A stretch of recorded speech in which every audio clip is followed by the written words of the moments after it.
اهلا بيكم. النهارده بقى عامله لكم بوريه بطريقه مختلفه، طريقه جديده ما عملناهاش مع بعض قبل كده. بس قبل ما نبدا نقولها هنعمل لايك وشير واشتراك في القناه، وما تنسوش دعمكم ليا. اتواصلوا معايا واكتبوا لي في الكومنتات رايكم ايه فيها. اكله خفيفه وسهله والشكل والطعم روعه. بس ما تنسوش بقى دعمكم ليا، تفعيل القناه ويوصلكم مني كل جديد. والوقت بقى هنقول احنا عملناها ازاي.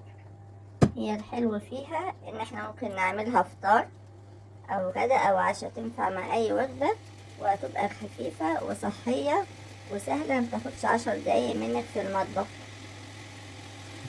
هي عبارة عن بطاطس وبيض. معانا كيلو بطاطس مسلوقة وبيض مسلوق، وهنبدأ نبشر البطاطس بتاعتنا. بحب في الوصفة دي ابشر البطاطس ما هرسهاش بالهراسة، بتبقى زي الشرايط كده وبتبقى قطع صغيرة حلوة، وانت بتاكليها بالعيش بتبقى متماسكة. انا ببشر كيلو البطاطس معايا، وابدأ بقى ايه احط عليها المكونات بتاعتنا. احط عليها بيضة ومعلقتين زبدة مسيحاهم.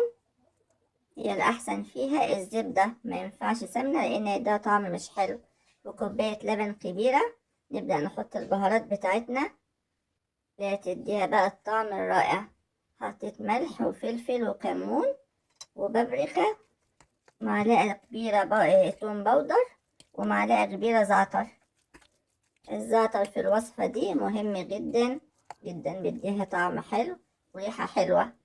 قلبناهم كده في بعض، وزي ما احنا شايفين كله بقى متجانس مع بعضه. جبت الصينية بتاعتي ودهنتها زبدة، ودهنت طبعا الأطراف علشان ما تلزقش فيها. وابدأ بقى افضي الكمية بتاعتنا. بحط نصها في الأول، بفردها في الصينية كده بالشكل ده. بفردها كويس واكون مجهزة معايا البيض اللي انا عاملاه اهو كده. انا خدت نص الكمية بس، والبيض مقطعه شرايح. لو عايزة تحطي ميكس جبن بتحطي، عندك جبنة شيدر، عندك جبنة رومي، اي حاجة مش لازم بيض. بس انا جربتها بالبيض روعة ومغذية للولاد وطعمها حلو قوي. جربوا تعملوها وقولوا رأيكم فيها. هنا كان عندي جبنة موتزاريلا، وصوابع الجبنة الموتزاريلا قطعتها وحطيتها عليها. انت ليك تحط اي حاجة اللي موجود في البيت عندك ومتوفر، بتدي طعم حلو ونتيجة حلوة. زي ما قلت لكم حاجة خفيفة وتنفع فطار او عشاء كمان. وحطيت نص الكمية التاني، وقبل ما احط بقية الجبنة على وشها بحطها في الفرن تاخد تشميعة.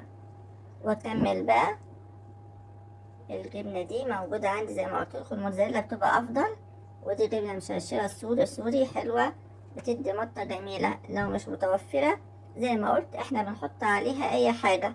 كده الصينية بتاعتنا جاهزة معانا، ودخلناها الفرن وطالعة بالشكل ده. شايفين تحفة، والبيض باين فيها وطعمها جميل جدا.